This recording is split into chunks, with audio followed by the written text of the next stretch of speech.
Chair of the search committee, and I know some members of the search committee are here today, and I want to thank each and every one of them. They were just remarkable, and stick-to-itiveness was amazing, and it took a tremendous amount of effort and energy, so thank you so much to all of them, and thanks to my friend Chris Lindstrom, who was with me every step of the way, and I really deeply appreciate that too. Before I go and tell you about how we got to Ken Ralph and why, I want to also thank Jim Settley, who's been in the director's chair since late in March, mid-March, and this allowed us to continue the momentum we've had in the athletic department, but I really appreciate the fact that I didn't feel as though we had to rush because Jim was there, so thank you very much. So how did we get to Ken Ralph?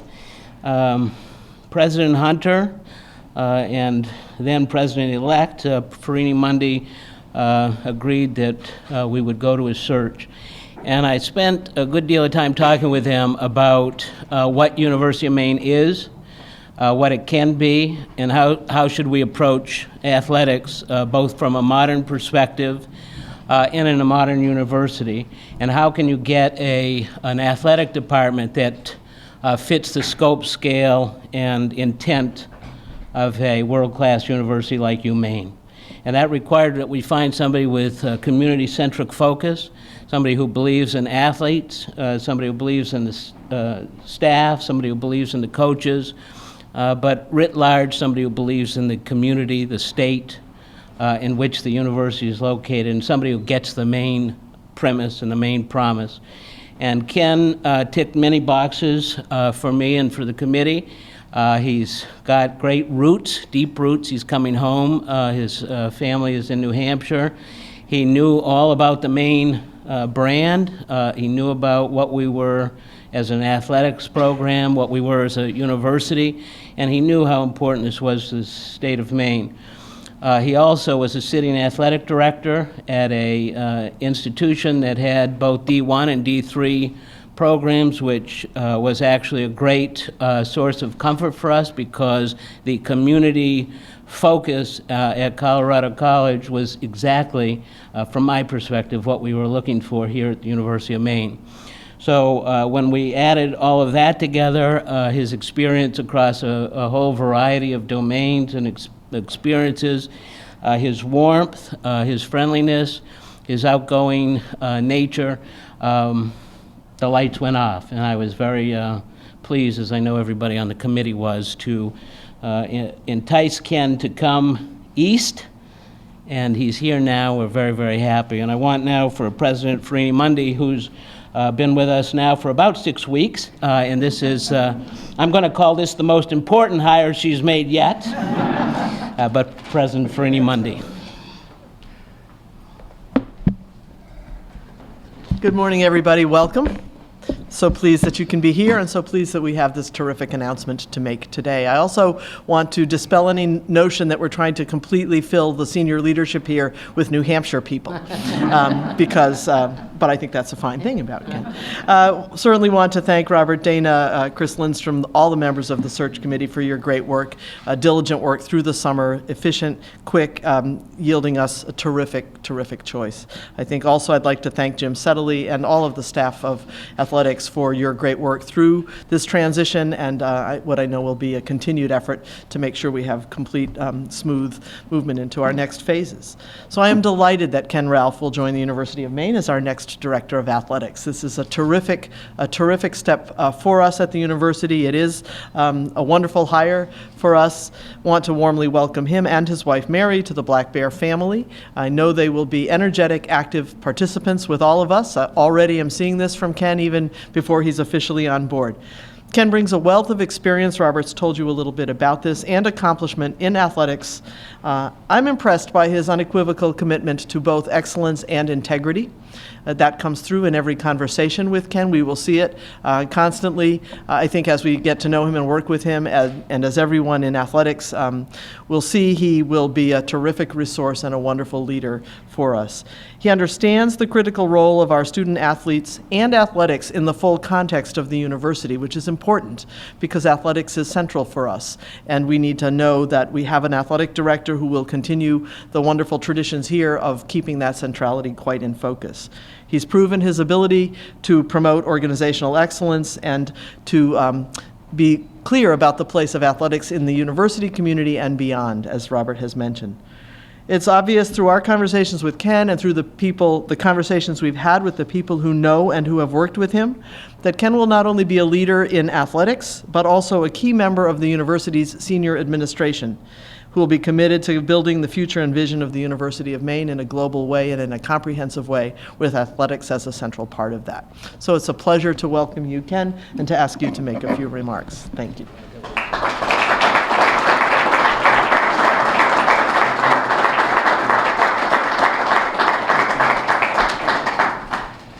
Come on, it's a beautiful Central Maine day out there. You guys are inside doing this? But before we get to the important stuff, I want you to know I've got a beautiful 4-bedroom, 3-bath home in Colorado Springs. If anybody's interested in heading that way, lovely property. I've got a couple of thank yous I'd like to make as we get started here, and I think that's the appropriate way to start. To President Farini Mundy for her faith in me and making me her first cabinet level hire. There can only be one first hire, and so hopefully I will earn your trust and earn the faith that you've shown in me for this position. I appreciate that. To Dr. Robert Dana, I don't know if could possibly be a more passionate advocate for the University of Maine or University of Maine students. He's a great salesperson. All right, the amount of time that he spent on the phone with me and through text messages and emails, I know a lot of the phone messages came from Booth Bay Harbor Country Club, but I'm sure he was working quite hard at the time. But he's such a passionate advocate, and he cares so deeply for Maine, and he represented this institution so beautifully throughout the process. Chris Lindstrom, thank you very much. I know Chris is a relative newcomer to the institution, but I've learned quite a bit from him. But what I'm taking with is his professionalism and the way he handled his business as part of this search. I'm not sure you could have a better person in this role. The way the search was handled was first rate. And you should be very, very proud of the way the University of Maine handled their business. I'd like to thank the search committee. After the initial meeting we had with the search committee, I called my wife and I said, you're not going to believe this, but I might have just had the meeting with the most genuine and honest group of people I've ever met in the athletics world. The folks around that table were beyond fantastic. They were very honest about where we are, what we have, where our shortcomings may fall, but also their love of this institution came through loud and clear in absolutely everything they said. And Robert did a great job putting that group together. And I know, everybody wants to have a say and everybody wants to be part of it, but the representation in that room really was fantastic. And again, the pride in the university shone through in every single conversation. Quick thank you to Gene DiFilippo from Turnkey Sports. They were basically that's the search firm that assisted us. Gene's a pro with more than 4 decades in the industry, showed a real passion for this job. He wanted to do a great job for Maine, and I appreciate everything he did to help me through the process. Jim Settley. Jim, thank you. I know you were tasked with a difficult job to fill the chair on an interim basis, but the passion and the energy you shown for this was exceptional. And I thank you for taking on that challenge. I'm looking forward to taking the handoff from you and working together as we go forward. So thank you for your service to the country, and also thank you for your service to Maine athletics. I appreciate that more than you can possibly know. Quick thank to my parents. They were pretty excited that Mary and I are going to be in Maine, and it would be 3 hours away. They were pretty excited on the phone the other day when I had a chance to talk to them, and honestly, I wouldn't have this opportunity if it wasn't for them. My parents, we didn't have a lot. We were a very modest household, but what they gave me was something special. They gave me their time. They gave me their love. They allowed me to pursue my passion in sports, and they made education a priority in the household. And if I didn't have their backing and their love of whether it's Little League baseball or sweating through swim meets, I wouldn't have this opportunity, and I wouldn't be where I am today. They're wonderful people. You'll get a chance to meet them. My dad will be decked out in his black bear gear and cheering on the Bears, and that'll be a lot of fun. And a quick thanks to my wife, Mary. I wish she could be here today. You're going to love her. She is going to fit in beautifully here. She has been incredibly supportive through the whole process. I couldn't be more fortunate. Obviously, any kind of move once you've been at a place 11 years can be very disruptive. And but once this came up and Gene contacted me, I said, Mary, I really want to go for this. I really want to go for this Maine job. I think this can be special. And I think it's such a perfect fit when you look at everything. And she said, if you believe in it, then you go for it. And she goes, I've got your back every step of the way. She's in the process of trying to prep a house for sale and handle all the aspects of the move. I can't wait for her to get out here, hopefully about in a week or so. But I'm looking forward to having her meet everybody. And then finally, I think it's important that I say thank you to my friends and colleagues at Colorado College. A spectacular 11-year run there. Just absolutely loved it. It's a wonderful institution. From President Jill Tiefenthaler to the Board of Trustees to my cabinet colleagues, they made every minute there special. It's a wonderful academic environment, but it's also, in much the vein of Maine, it's very people-oriented. Relationships mattered at Colorado College just like they matter at Maine. And to build those relationships was fantastic. I'm going to miss my colleagues. I'm going to miss my friends there. I'm going to miss our students terribly. But they were so excited for me when this opportunity came up and we made the announcement. And to see the energy and the passion, they understand that this is such a great fit for me. They understand it's coming home. They understand the move into the America East and Hockey East and the CAA is a great move for me professionally. But they also know that there's opportunity here to move the needle. And just like we did at Colorado College, I'm proud of the work we did there. And it's a place I always hold dear in my heart. I leave on great terms, and hopefully we'll get a chance to see a lot of them. We beat them in hockey on January 2nd, so that's coming up. Right, Red? So I wasn't sure what the format was going to be. It looks like I'm asking to make some introductory remarks. I don't have anything prepared, so I just want to speak a little bit off the cuff on a couple of things that I believe are important. This institution matters. The University of Maine matters. It's a state flagship institution, but it's a state flagship institution of a people who are proud of their state of residency, they're proud of their heritage, they're proud to be from the state of Maine. It's something I actually said, I think, in the search committee meetings is, when you talk to somebody and you find out they're from Maine, they tell you they're from Maine, and they're proud of being from Maine, and they'll tell you exactly where in Maine they're from. And this athletic department represents all the residents of the state of Maine. It doesn't matter if you're from Cape Elizabeth, if you're from Aroostook County. The Black Bear sports matter. And we have to run our business in a manner that makes all residents of the state of Maine proud to call the Black Bears their team. And we also have to have full brand penetration throughout the state. We want to make sure that everybody in Maine feels connected to this institution and feels connected to this athletic department. We are a very public face of this, not just the institution, but of the state of Maine, and we have to carry our business accordingly. We can't compromise, we can't take shortcuts. One of the things you heard Dr. Fernie Mundy talk about was integrity, and that has to be a hallmark of how we do our business. I think folks can take a look at what's going on in the world of sports right now, and there's some trouble spots out there. Money and ego and other issues have gotten in the way, and that's not education. That's not what we can be about. We have to hold ourselves to a higher standard. We're going to get a lot of scrutiny. Again, because people care so deeply about our sense of place here. So we will carry our business at a very, very high level. And we'll do that with a great sense of pride, and we will do that with a great sense of dignity. And we're going to make everybody in the state of Maine proud to have the Black Bears be their team. And again, no compromises there. I think the biggest question I've received so far is, what's the first big change you're going to make?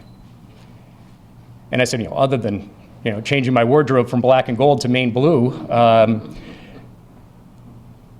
The reality is that's a difficult question.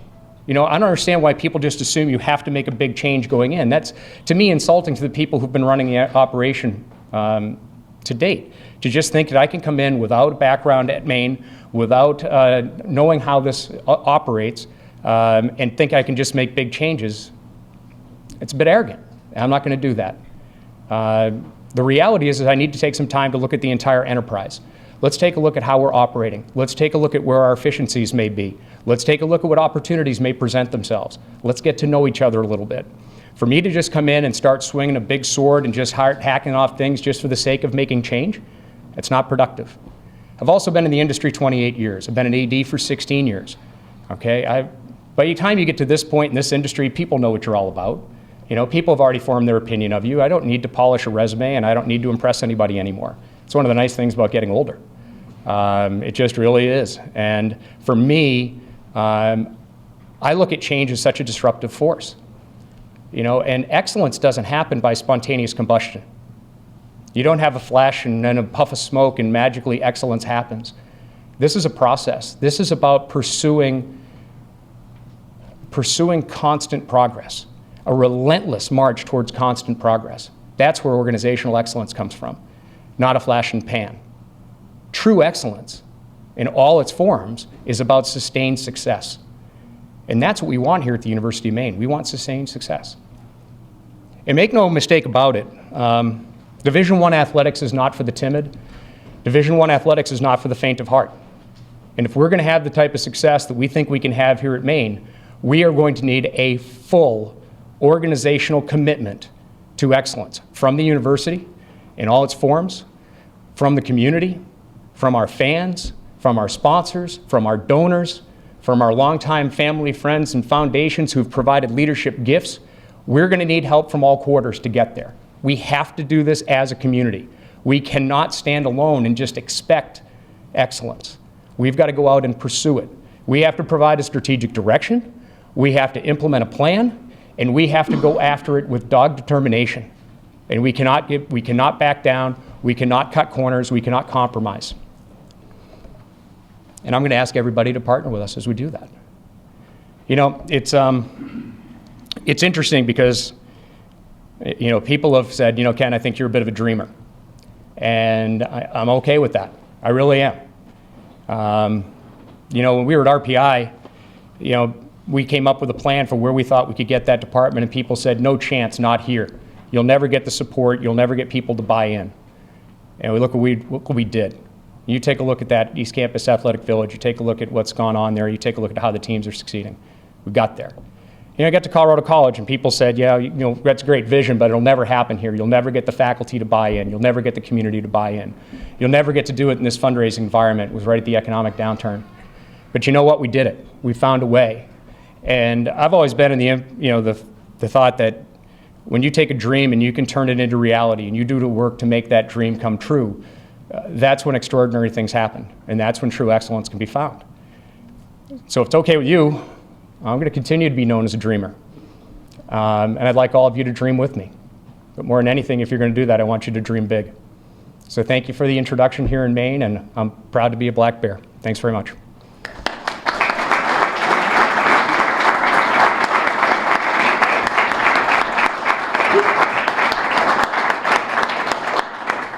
So could you take questions? Sure, happy to. Ken, one of the things you talked about when we spoke the other day was, one of the things you mentioned is, yes, the facilities need some looking at. Have you thought about what needs to be looked at? Well, considering I've been on campus a couple hours, the question was, what can we do with the facilities, and what have I taken a look at what needs to be done? I need to take some time, do a walkthrough, and Dr. Fernie-Mundy and I have talked about together walking through the facilities and taking a look at where some opportunities may lay. It's part of it is it's easy to walk around and say, okay, well, this needs to be better, or that needs to be better, or this needs to be better, and you end up trying to piecemeal things. I think what I'd rather do is try to put together a long-term facilities plan. One of the things we have to remember is when you're in a place that's a little bit resource constrained and you have a pretty defined set of donors, you have to be pretty exacting in how you put your strategic plan together from a facility standpoint. At Colorado College, we knew we were trying to raise money in the middle of an economic downturn, and the original plan was for $65 million for a standalone rec center. We knew we couldn't get there. We knew we didn't have $65 million in donors, but we thought we might get to the mid-20s. So we put together a plan that could still meet the programming and got it done. You have to understand, and so Seth and I will have to sit down and talk about this a little bit and figure out, what opportunities may exist for us. But we need to put together a plan and execute a plan. And for facilities, a lot of it's going to have to be done through private philanthropy, and we need to be understanding of that. And I want folks to look at it as an investment. And when people make an investment, they expect their investment to have a payoff. So we can't fix facilities by just slapping signs up or changing an entrance. I want to make sure any facilities work that we do has a direct benefit to our students. It impacts recruitment, it impacts health and wellness and safety. It also represents the Maine brand. And I think anything we do, we need to make sure is done of quality, that when students who are looking at a Division I experience look at it and say, yeah, that's worthy of being called a Division I facility. So there's a lot of work to be done. I didn't do a very good job answering your question, but understand this needs to be a comprehensive look at everything, not just a piecemeal look. One of the last things you're doing at Colorado College is the hockey rink. Right. You have, that's being designed right now.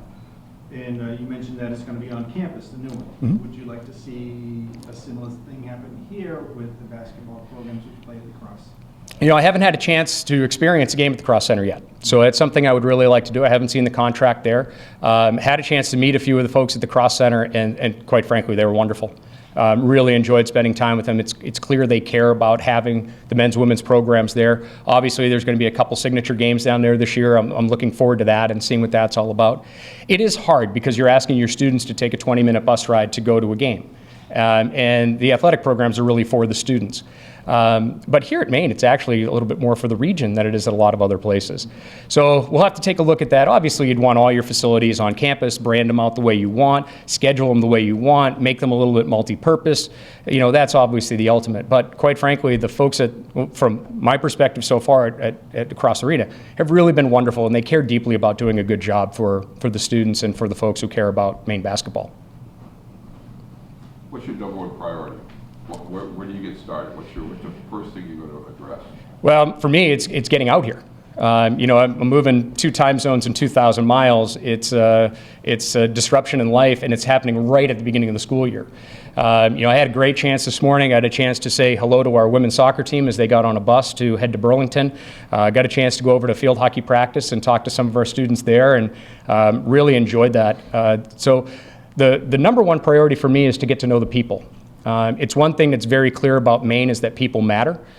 People want that individual relationship. They want to feel that you're approachable. They want to feel that you're going to be able to listen to and understand their concerns and be able to celebrate their ideas. So the big thing for me is to build on the personal side of things. Get to know Dr. Freeney-Mundy's cabinet, get to know other colleagues around campus, get to know our students. And also we have 92 staff members in the athletic department, and I'd like to get to know every single one of them. So the people side is the first order of business. How does a kid growing up in Salem, New Hampshire end up swimming in Alaska? Yeah, you know, it's a long, involved story. I couldn't tell you how I actually got involved in the sport of swimming. I think I was at a summer, like all sports camp, and won a couple of races, and a coach said, hey, you ought to try doing this. And didn't have a high school team, so swam with a club program in Massachusetts, and actually did 2 years of school at Texas Christian before going to Alaska Anchorage. And it was a shame because I should have been at Anchorage the whole time. It was a wonderful experience. It's an incredible institution. It doesn't get the recognition it deserves because it's, well, a ways away. They no longer have swimming. They discontinued it in 1996. So I'm going to have records that'll last forever. So I guess you could look at some positive out of the whole thing. So longest standing records on the books. But yeah, I care deeply about that institution. It did a lot for me. I'm still in touch with faculty members I had when I was a student there. And it was interesting because when I was looking at options, I called the coach at Anchorage because one of my friends said, just ask him what the temperature is. And his name is Tom Diley. He's was a wonderful individual who's since passed. He said, it's 22 degrees. Why? Who is this? And so we ended up with a relationship, and I said, all right, let's go. And I was on a plane 2 days later, looked at it, called my folks, and said, I'm doing something different. You know, a lot of people look at Alaska and say, you know, why? But like, everybody talks about wanting to visit or wanting to live there. I get to be there for free. This is fantastic. And ended up being just an incredible decision for me. So you've got experience being an outpost for NCAA sports. Well, and I think that's something in the process should have been attractive about me as a candidate, because if you take a look and you're in Alaska, and I competed there and I coached there, you can't be more of a geographic outlier unless you're in Hawaii. At Colorado College, if you look at our all sports leagues, almost all the schools are in Texas. So anytime you travel, you're getting on a plane for absolutely every single game. There are no games you can bus to. And everybody in the league is always trying to look at ways to minimize your participation, whether it's hosting meetings or your ability to host championships and those kind of things. And so you have to understand the diplomacy that goes on when people are not necessarily excited about going to your destination. And people talk about Maine like it's a million miles away. It's not even 4 hours north of Boston. It's not that far away. But by New England standards, they consider this a long drive. We need to break that down a little bit. But one of the things we need to do is make sure people love coming up here. We need to give them a great experience when they arrive. We need to treat their teams the right way. We need to treat, when they have administrators traveling with them, give them a great experience. We want people saying, have you been to Maine? If you haven't, it's a great trip. You need to make it. And so that's incumbent on all of us in the department to make sure we take care of that. How involved do you foresee yourself as the fundraiser? Well, we have professional fundraisers here at the university, and I'm looking forward to working with them. And obviously, Dr. Farini-Mundy and I will be doing some fundraising together as well. The first thing we've got to do is, again, the relationship side of things. And then we've got to figure out a strategic plan and go out for the ask. I've been fortunate that we've been able to land a lot of major gifts in my time as an AD. I can't tell you that every piece of that was my work. It's a team effort. Fundraising is not the result of what one person can do, but it's a lot of legwork, it's a lot of calls, it's a lot of relationship building, it's a lot of trust. And then the other big thing is to put a great vision in front of folks and allow them to see it and experience it. And that's what my role is going to be here. So I will be involved, but I'll be involved as part of a team. Couple more questions, if anyone has them. Ken, obviously, you've been an athletic director for 16 years now, so you know what the role takes and what sort of responsibilities you have. But how is this job, in your opinion, going to be different from the one at Colorado College? Well, it's a slightly bigger department. So we're looking at going from 51 employees to 92. So we've got a little growth there, and it's almost double the budget. But it's interesting, I'm at Colorado College, I'm in 3 leagues. Here, we're in 3 different leagues. There's so many similarities. But this position is all about management. And it's all about, getting people on the right page and understanding what our goals and missions are going to be. It's just going to take a little bit more time just because of the nature of the size of the department. And in Division I, things are a little bit more fragmented, almost by necessity. You get, the programs almost seem a little bit more standalone. And so we want to make sure that we've got everybody breaking down a few barriers and understanding that what we're doing is going to be for the good of the entire division. The hard thing is the school starts next week. And so things are going to be going 1,000 miles an hour when we get here. So it's not like you have a break-in period to be able to enjoy that.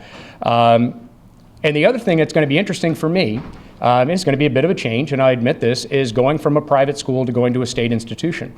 And some of the state institution requirements, dealing with FOIA requests and helping out in some of how we do state budgeting and these kind of things. There'll be a learning curve for that, but it's something I'm not afraid of, and we'll just prepare for that as we go.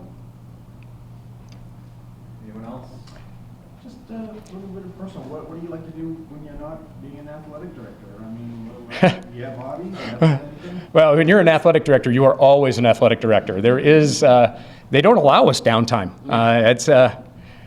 We got to talk about that.